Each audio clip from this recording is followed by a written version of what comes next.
We're back with Sean Hannity. We just watched something I have not seen in a long time. That was pretty cool. Not just Donald Trump, but the new vice president and their wives dancing. I thought of you the first time it became clear on election night that Donald Trump was going to win. You were the first person I thought of because you took a lot of heat for making that prediction a long time before. When did you decide he was going to win for sure? You know, look, you never know, but after Brexit, after all, I was on the road with all these candidates, and the crowds and the enthusiasm, you could see there was a movement, and it was building and building and building, and you saw the excitement. It's like this crowd here. I mean, we can't walk 5 feet. People are really pumped. They're having a great time. They're dancing. For the first time in my life, I have a tux on television. Without jeans on. I don't have jeans on. I know. Our viewers couldn't see it, but right while we were taking that, Sean stood up on his director's chair. I go, Trump. I think I said lock her up once or twice. I don't know. That's hilarious. But why did you hear the dog whistle? Why did you kind of get this before a lot of other people did? Look, I spent a whole year, and I made a conscious decision, which is kind of hard because I'm on 3 hours of radio, 1 hour of TV, and I said every single day I'm going to give out those numbers. How many Americans out of the labor force? 95 million. 50 million in poverty.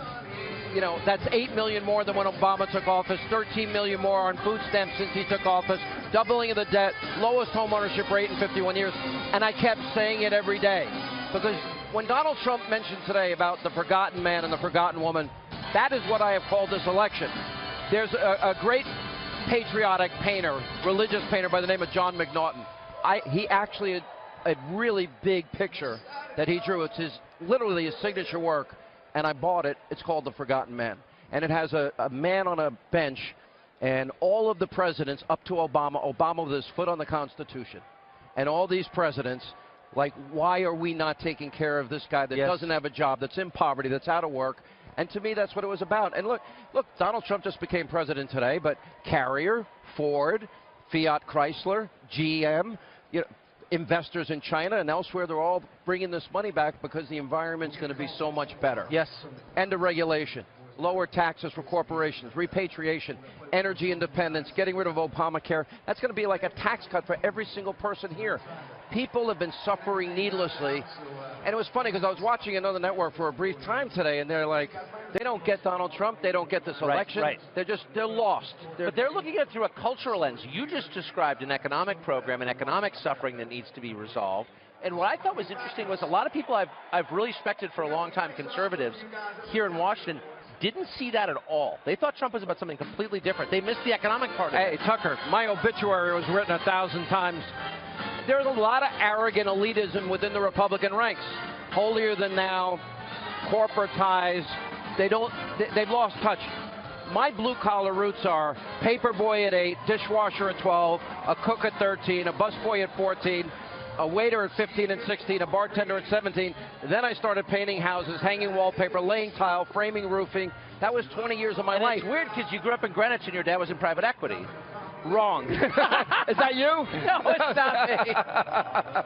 I knew that wasn't true. That's not me. I grew up on a 50 by 100 lot, 3 older sisters, 1 bathroom. How'd that work?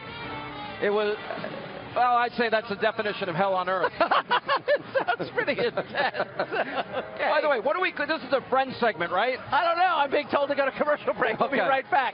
Sean Hannity, we're at the ball. Stay tuned. When we come back, Tucker's going to dance. Welcome back. We're at an inaugural ball here in the D.C. Convention Center. Sean Hannity is waving to the crowd right next to me. Donald Trump is going to be here any minute. He's within the building. We think it's after this song. Obviously, we'll bring it to you live when he comes in. But if you missed this morning's... Well, wait a second. I'll just say, I hope he comes in my hour so I get the Trump rating bump. Oh, he's definitely going to come in here. He will probably come up here on the set with you. I would not be surprised at all. Oh, we'll see. But for our viewers who missed some of his address this morning, I think it was one of the shorter inaugural addresses given, and really a pure distillation of what I think he believes. Here's part of it, if you missed it. Today's ceremony, however, has very special meaning, because today we are not merely transferring power from one administration to another, or from one party to another, but we are transferring power from Washington, D.C., and giving it back to you, the people.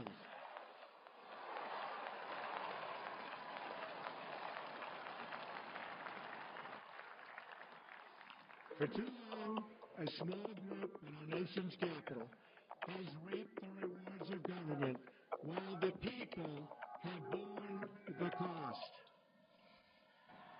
Washington flourished, but the people did not share in its wealth. Politicians prospered, but the jobs left and the factories closed.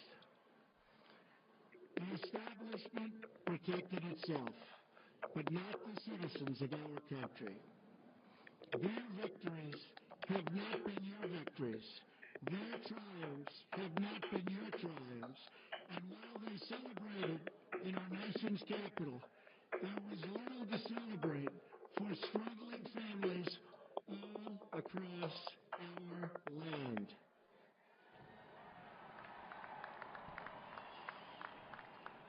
That all changes starting right here and right now, because this moment is your moment.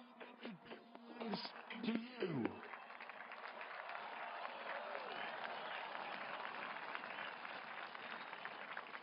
It belongs to everyone gathered here today and everyone watching all across America.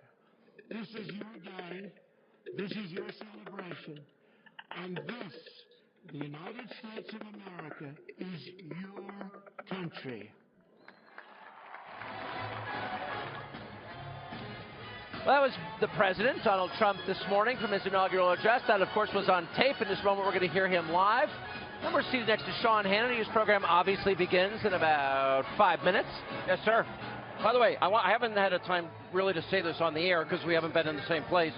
Congratulations. Oh, thank you. You have worked so hard, so many years, all that you've been, all the networks you've been. This is your home, and you belong here. I feel that way. Your ratings have been amazing. We're really proud of you. You're one of the nicest guys I've ever met in television, and you've been such a great addition. Well, thank you. Congratulations. Thank you. Well, I will say, of all the people who gave me advice, you gave me the best advice. Uh-oh, what did I say? I can't say. But when I got this job, I got a text from you that was like, it was like an essay with numbered points, and it was so smart I printed it out. Oh, you're really nice. Listen, no, I mean it. But look how well you're doing. And you know what? This is my 21st year here. I feel blessed beyond measure. Now, you go through tough times in radio and TV, slow news periods, whatever.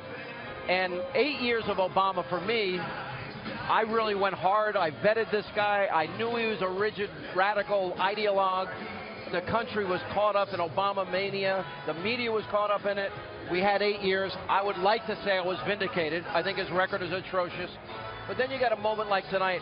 I've talked to so many people here, Tucker, and they feel, I'll quote Michelle, for the first time in their adult lives, they're saying they feel proud of their country. Well, you got to think, so many people, I was thinking this all day, so many of these people come from towns where their neighbors made fun of them for supporting this man, now the president. He'll never win. He's beyond the pale. You're a bad person for supporting him. Amazing, right? And then in the end, he wins. You know, I got this montage that we run on TV and on radio, and it's everybody from Colbert to Bill Maher to these dopes that are over there at CNN and MSNBC that got it wrong the whole time. They're like right there and there, you mean? Yeah, there and there, one on each side of us. We're in the middle where we belong. But seriously, they had contempt for this man. Yes. They never gave him a chance. They mocked him, they ridiculed him, they abused him. He was so mistreated by the media establishment, Democratic establishment, Republican establishment. And in spite of all that, Tucker, he was able to overcome the odds and bypass them through Twitter, Instagram, Facebook, interviews, town halls. Look, he did like 10 to every one that Hillary did. He wanted it. What he said today was, I thought, remarkable. Unlike Barack Obama, just to compare the two, who always talked about me, I. It's all about me, all about I, all about number one, the Toby Keith song. And he kept talking about it's going back to the people. Yes. We the people. Only mentions himself 3 times. What was so striking to me in the last year, watching this carefully, was not that people dislike Trump. I think it's okay to be tough on a politician. It was the contempt for his voters. Oh, yeah. For people who liked him, for the center of the country, undisguised. The left stopped pretending that they sympathized with wage earners. Where did that come from? I've never seen that before. But look at the so-called intellectual class of the conservative movement. NRO, the Wall Street Journal, all these Weekly Standard, Bill Kristol. actively undermining Trump, which would have meant that Hillary Clinton got to make Supreme Court appointments. Did you lose friends over all this? Yes. Yeah. Yeah. But I'll tell you this. You know me. I like to brawl. I like to fight. Yeah. I never started one of those fights. But I'm a counterpuncher. If you hit me, I'm going to hit back. It's amazing how divisive that. I mean, this is really the beginning of something totally new. Yeah, but and you know what? Tough. If Donald Trump keeps his promises on energy, originalist, vetting, building the wall, energy independence, Obamacare being repealed and replaced, education back to the states, a foreign policy that we can be proud of, building up our nation's defenses, fixing the VA. If he does all of those things he promised, which are all on the agenda, this country will be infinitely better off in 4 years. I agree with that.